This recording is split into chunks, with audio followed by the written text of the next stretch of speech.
Hello, Milton Free Water. My name is Aaron Duff. I'm the superintendent of Milton Free Water Schools, and I'm here at GIB today, and we're going to talk a little bit about conscious discipline. So we're going to go around and kind of introduce ourselves. I'm Griselda Rodriguez. I'm one of the school counselors. And I am Jamie Larson. I'm also one of the school counselors. Perfect. So conscious discipline, can you talk to me a little bit about what is conscious discipline?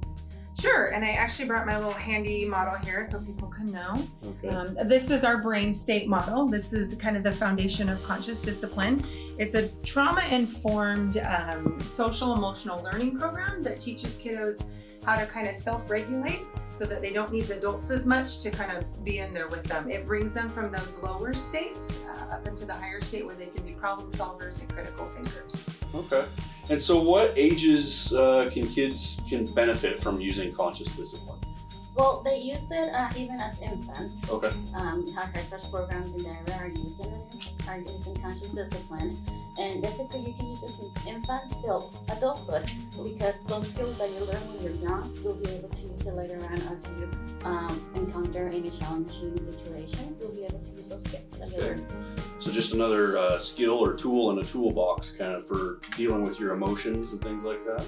Yeah, and I think one of the things that teachers are learning here in the district and especially at our school is this is definitely not just for the kids. Teachers use it a lot to calm themselves down because things can get quite stressful with this many kiddos. Sure, yeah. And so what are some things, and I'm going to admit one thing here. I got a little bit caught off guard last year with my own child coming home, getting angry with one of their siblings, and he was doing something like this. I'm like, what are you doing? He's like, I'm pretzeling. He was doing the pretzel. Okay.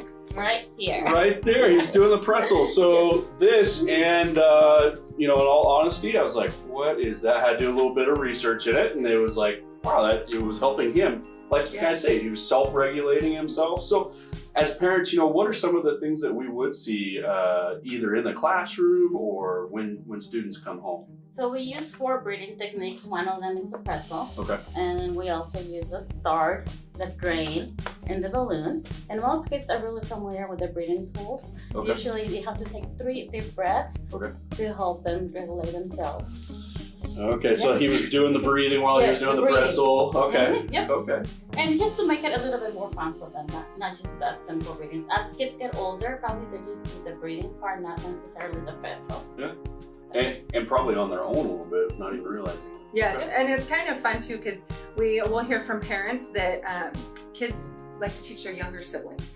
So we'll have kids coming up that are new into kindergarten, and whether they've had it in preschool or Head Start, they might even say, oh yeah, my brother taught me how to do that. Or we'll hear parents say, yeah, I wondered what they were doing. So they're integrating it into their everyday lives. And it's kind of cute to hear conversations among them because they'll tell each other, you can handle this even without an adult there. So that's helpful for us as well because they can work with each other. It's kind of that peer-on-peer contact. Yeah, sometimes that's the best thing when kids see each other, working through difficulty. Okay. And I see lots of things in here. So if we have a student having kind of a difficult day or things like that, I would imagine that kind of comes to both of you and you kind of use some of these techniques. Initially, every classroom, most classrooms have a safe place. And basically safe place is what we have over here with the chair, comfy chair, and some things that they can use to calm down. And usually they'll use them first. Okay. If that doesn't work, Okay. then we'll bring it over and So in my office, I have a tractor up on my bookshelf, and that's my safe place if I need to go someplace for a minute. Yeah, sure. So even as adults, Sure. And that's I think something that I've noticed with this, like you said, with Head Start. This is not something that should be specific. This is something that's like you say, birth or wherever. These are just skills, in the 50s they talked about breathing, and just take a breath and reset. So just some of those things. Yeah, and I think some people kind of get a little confused because they hear the word discipline and conscious discipline. And they think it's a program for actually when the kids get in trouble, and it's really not that at all. It's designed actually to hopefully prevent them from getting in trouble, that they can use these skills, and breathing is just one of them. And I often talk to parents about the safe place because they're like, I don't want my kid in that safe place. But when they're in the classroom and they're over here, they're still hearing what's happening in the classroom. And I explain it, it's like us as adults. Maybe it's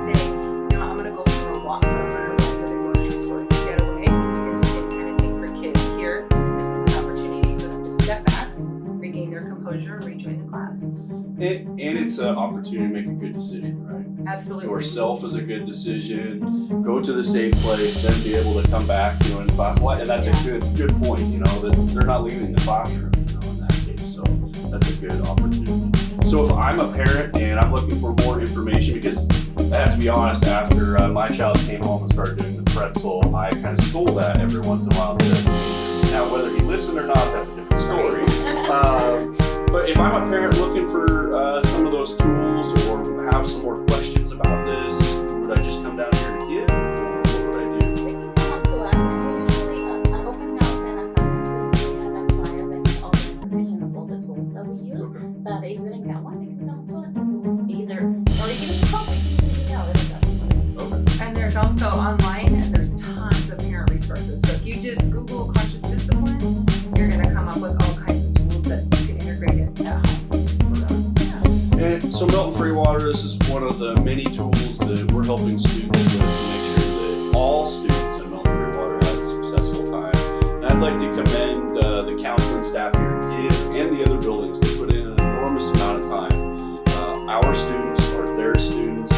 They love these kids. They put in the long hours with these kids. We want all of our students to be successful.